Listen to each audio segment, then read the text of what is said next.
Cihan, geri döndük. Biz geldik baba. Sizi tam bir yıl boyunca aradım. Neden gittiğini bana söylemedin? Neden kızımızdan da bahsetmedin? Affet beni. Sessiz kalmak zorundaydım. Bir yıllık ayrılığın ardından Alya'nın Mardin'e dönüşü, Albora ailesinin hayatını tamamen değiştiren bir olay haline gelir. Alya yalnız gelmez, kucağında, varlığından Cihan'ın hiç şüphelenmediği küçük bir çocuk vardır. Bu karşılaşma onun için büyük bir şok olur, çünkü tüm yıl boyunca Alya'nın nerede olduğunu veya geri dönüp dönmeyeceğini bilmeden sürekli olarak onu beklemiştir. Daha sonra Alya'yı bulan kişinin Sadakat olduğu ortaya çıkar.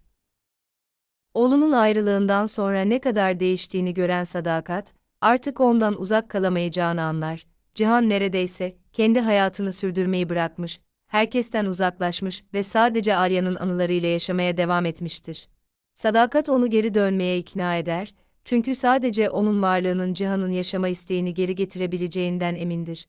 Alya'nın dönüşünün büyük sevincine rağmen, Cihan bu yıl boyunca yaşadığı tüm acıları hemen unutamaz. Onu en çok inciten şey, Alya'nın onu terk etmesi ve çocuklarının doğumunu da gizlemesidir. Alya sessizliğiyle Cihan'ı ne kadar incittiğinin de farkında. Cihan'dan anında af dilemeye çalışmıyor ve hamileliğini ve çocuğun doğumunu neden gizlediğini yavaş yavaş açıklamaya hazır. Aralarında yavaş yavaş zor bir dönem başlıyor. Hala birbirlerini seviyorlar, ancak kırgınlık, korku ve dile getirilmeyen sorular eskisi gibi olmalarına hemen izin vermiyor. Cihan kaybettiği yılı telafi etmek için çocukla mümkün olduğunca çok zaman geçirmeye çalışıyor ve Alya da onun kendisine daha da yakınlaşmasına engel olmuyor. Çocuk yavaş yavaş aralarındaki ortak dili yeniden bulmalarına yardımcı olan bağ haline geliyor. Deniz Mardin'e dönmekten çok mutlu. Onun için bu eve dönmek ve Cihan'la tekrar birlikte olma fırsatı anlamına geliyor. Küçük kız kardeşine hızla bağlanıyor ve Aliye'ye ağabey gibi davranarak yardım etmeye çalışıyor. Bu arada Zerrin ve Kaya'nın hayatlarında hiçbir şey değişmiyor. Aralarındaki gerilimler devam ediyor ve eski çatışmalar normal ilişkilerini yeniden kurmalarını engelliyor. Ancak Kaya kendi kızgınlığına rağmen, Şimal'in annesine ne kadar ihtiyacı olduğunu anlar. Çocuğun ihtiyaçlarını kendi duygularının önüne koyarak kızı Zerrin'e geri vermeye karar verir. Bu hareket Kaya ve Zerrin arasındaki çatışmayı çözmez, ancak Kaya'nın Şimal için canını yaksa bile harekete geçmeye hazır olduğunu gösterir. Düşmanlıkları devam eder, ancak şimdi aralarında çocuk için ortak bir sorumluluk ortaya çıkar. Sonuç olarak, Aliya'nın dönüşü tüm karakterler için yeni bir dönemin başlangıcı olur.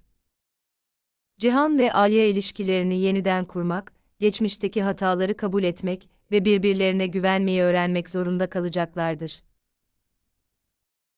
Ve çocuğun ortaya çıkışı onları sadece yakınlaştırmakla kalmaz, aynı zamanda yeni çatışmalara da neden olabilir, çünkü Cihan artık kızını her ne pahasına olursa olsun korumak ve kimsenin kendi çocuğuyla geçirdiği zamanı tekrar elinden almasını engellemek isteyecektir.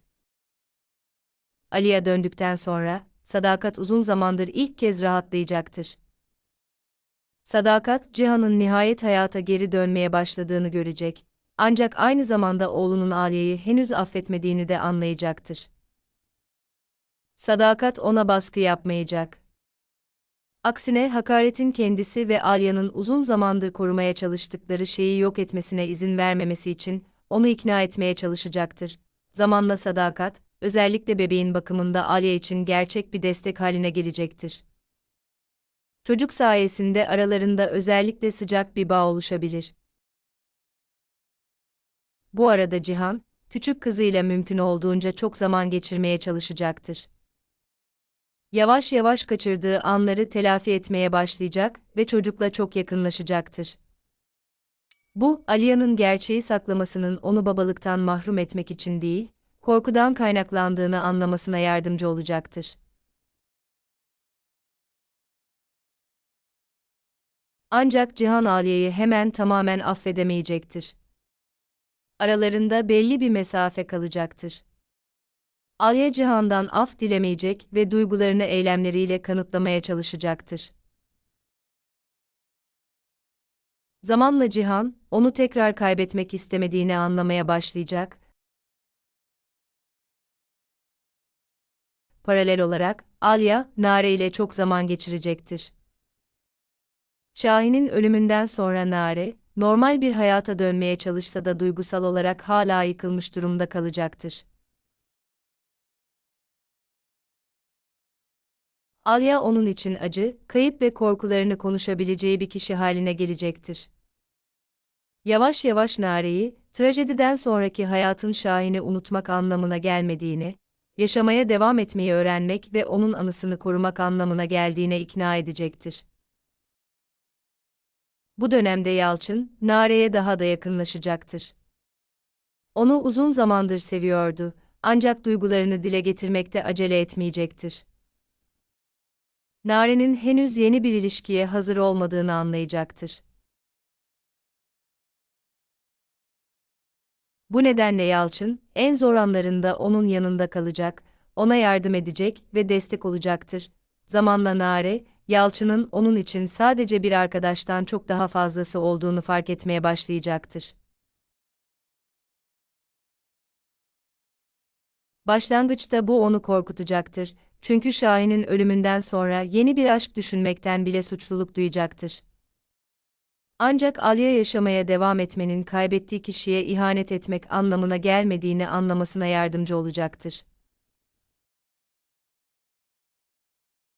Nare ve Yalçın arasında çok yavaş, temkinli bir ilişki başlayabilir.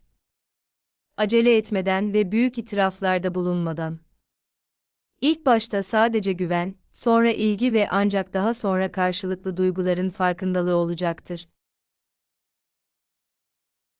Ancak herkes için en büyük sınav yeni bir tehdit olacaktır. Cihan yeni doğan kızına ilgi duyan ve nerede olduğunu öğrenmeye çalışan birinin olduğunu öğrenir.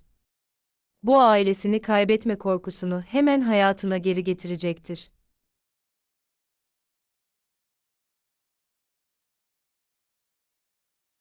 Bu durum ilişkilerinde son dönüm noktası olabilir. Cihan en büyük korkusunun tehlike değil, Alya'yı tekrar kaybetme olasılığı olduğunu anlayacaktır. Ve Alya sonunda ailesi için en iyisinin ne olduğuna artık kendisinin karar vermek zorunda olmadığını kabul edecektir. Yavaş yavaş Cihan ve Alya tekrar yakınlaşacaklardır.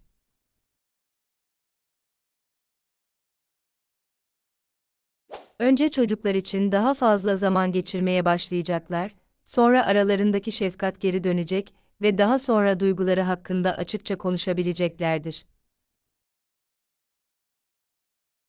Cihan Alya'yı hala sevdiğini itiraf ederken, Alya da ayrılığın üzerinden bir yıl geçmesine rağmen onsuz bir hayatı hayal edemediğini söylüyor.